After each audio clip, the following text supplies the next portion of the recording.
Ti-Jean cherche du travail et frappe à la porte de la grande maison. Le seigneur ouvre la porte. Ti-Jean demande du travail. Le seigneur l'engage. Le seigneur montre à Ti-Jean toutes les chambres, mais il dit « Attention, n'entre jamais dans cette chambre ou je te tue. » Un jour, le seigneur part en voyage. Ti-Jean se retrouve seul dans la grande maison. Ti-Jean est curieux et entre dans la grande chambre interdite. Il y trouve un bassin avec une fontaine d'eau.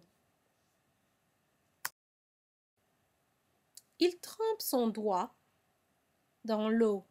L'eau est tiède. Ti-Jean crie « Oh, mon Dieu, mon doigt est doré !»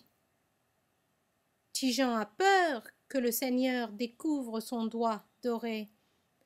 Alors, il enveloppe son doigt dans un linge.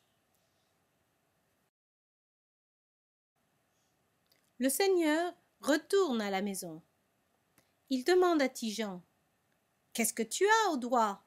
Ti-Jean répond « Oh, je suis blessé. » Le roi demande « Montre-moi ta blessure. » Ti-Jean crie « Non, non, ce n'est rien du tout. » Le seigneur arrache le linge et dit « Ah ah, ton doigt est en or. Je te donne une chance encore, mais la prochaine fois, je te tue. » Ti-Jean, toujours curieux, entre encore une fois dans la chambre. Cette fois, il trempe ses cheveux dans le bassin.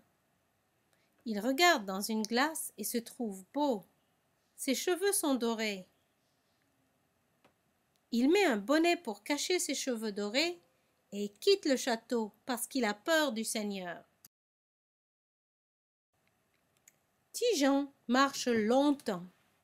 Il arrive au château du roi. Il demande au roi de l'engager. Le roi l'engage pour s'occuper du petit cheval blanc. Ti-Jean et le cheval deviennent amis. Le cheval blanc raconte à Ti-Jean qu'à tous les 7 ans, le roi donne une de ses filles à la bête à 7 têtes. Le fameux jour arrive. Le cheval blanc donne à Ti-Jean un sabre et dit à Ti-Jean « Enlève ton bonnet et monte à cheval et allons sauver la princesse. » Ti-Jean rencontre le roi dans la montagne. « Pourquoi êtes-vous triste, mon seigneur ?» demande Ti-Jean. Le roi répond « C'est un grand jour malheureux. Je conduis la princesse à la montagne et je la donne à la bête à 7 têtes. » Ti-Jean et le cheval blanc arrivent à la pauvre princesse. La princesse dit « Oh, beau prince aux cheveux dorés, sauve-toi, la bête va me dévorer. » La bête sort de sa grotte. Ti-Jean coupe 6 des 7 têtes avec son sabre. Schlac, schlac, schlac. La bête dit « On n'a pas besoin de 7 têtes pour dévorer une princesse. Une seule suffit. » Ti-Jean coupe la dernière tête de la bête avec son sabre et chlan! La voilà morte. Ti-Jean coupe les langues de la bête et les enveloppe dans un mouchoir.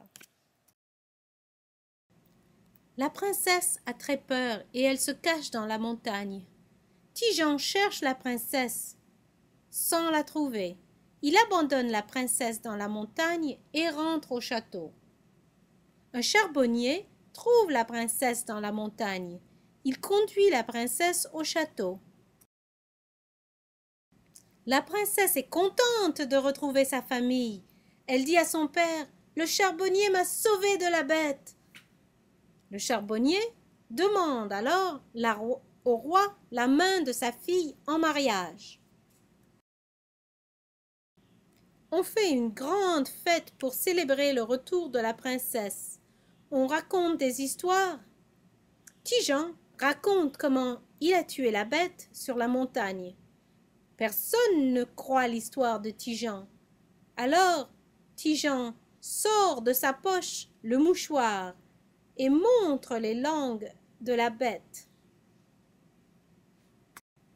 La princesse dit à son père: « Ah oui, c'est Ti-Jean aux cheveux dorés qui m'a sauvé de la bête à cette tête. » Ti-Jean demande la main de la princesse en mariage.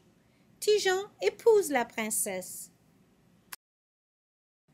Le roi brûle le charbonnier dans un grand feu d'artifice.